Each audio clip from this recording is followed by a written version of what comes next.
ठाणे घोडबंदर महामार्गावरील वाहतूक ही आता सुरळीत झालेली आहे। 2 दिवसांपासून या मार्गावर वाहतूक कोंडी झालेली होती। वेगमर्यादेवर परिणाम होऊन वाहतूक कोंडी झाल्याचं पाहायला मिळालेलं होतं। या मार्गावर सध्या वाहतूक सुरळीत झालेली आहे। मुंबई अहमदाबाद महामार्गावरील ठाणे घोडबंदर या मार्गावर वाहतूक कोंडी मोठ्या प्रमाणामध्ये होत असते। मात्र आज सकाळी या महामार्गावर वाहतूक सुरळीत दिसतेय। तरीही संध्याकाळच्या सत्रात अशाच प्रकारे वाहतूक सुरळीत दिसेल का असा प्रश्न प्रवाशांना पडतोय। खड्डे, पॅचवर्क आणि जड वाहनं यामुळे वेग मर्यादेवर परिणाम होऊन वाहतूक कोंडी होते। या ठिकाणी 2 दिवसांपासून वाहतूक कोंडी पाहायला मिळत होती, मात्र आता वाहतूक सुरळीत झाल्याचं दिसून येतंय। याचा आढावा घेतलाय आमचे प्रतिनिधी स्वप्नील जाधव यांनी।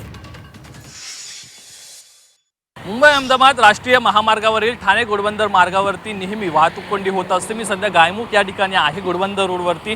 या ठिकाणचा हा स्पॉट जो आहे तो वाहतूक कोंडीसाठी हॉटस्पॉट मानला जातो। खरं तर या ठिकाणी गायमुख नंतर हे चढण लागतं आणि या ठिकाणी वाहनांच्या वेगेवरती मर्यादा येते। यानंतर आपण जर बघितलं तर अनेक पॅचवर्क या रस्त्यावरती करण्यात आलेले आहेत। डांबरीकरण आणि कॉन्क्रिटीकरण जो रस्ता सुरू होतो त्या ठिकाणी सुद्धा रस्त्याला तडे गेल्याचं पाहायला मिळतात आणि एकूणच काल एका कर्ब कंपाऊंडच्या इथे रस्त्याचं काम सुरू होतं, त्यामुळे 2 दिवस प्रचंड वाहतूक कोंडी ही सकाळपासून संध्याकाळपर्यंत पाहायला मिळाली। मात्र याचाच आढावा घेण्यासाठी या ठिकाणी आम्ही आलो असता आज मात्र कुठेतरी सकाळच्या सत्रामध्ये या ठिकाणी वाहतूक कोंडी कुठेही पाहायला मिळत नाही। हा वाहतुकीसाठी रस्ता आता सुरळीत खुला असला तरी एकूणच वाहनांची मर्यादा, वेगेवरच्या मर्यादामुळे कुठेतरी वाहतूक कोंडी होताना पाहायला मिळते। सकाळच्या सत्रात जरी हा रस्ता आता वाहतूक कोंडी मुक्त असला तरी संध्याकाळी असाच असेल का याचा काही भरवसा आपल्याला या ठिकाणी पाहता येणार नाही, कारण या ठिकाणी नेहमीच वाहतूक कोंडी होत असते। सकाळच्या सत्रात जरी सुरळीत असला तरी संध्याकाळी नक्की काय घडतं हे पाहणं महत्त्वाचं असेल। Camera person